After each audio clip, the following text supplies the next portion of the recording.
Let's make gluten-free Instant Pot beef stew. Gather your ingredients.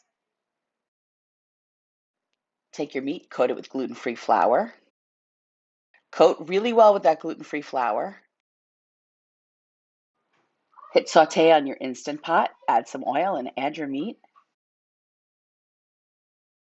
And start stirring. It's going to take a little while, probably about 10 minutes or so. Add some garlic, stir it up, add some water, add some carrots, add some onions,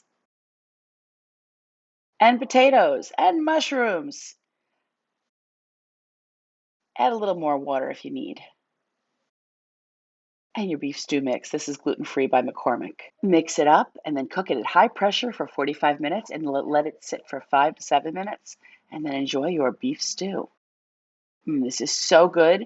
And if you're not gluten-free, just sub in with regular beef stew mix and regular flour. Make sure to check out my blog, themamamaven.com.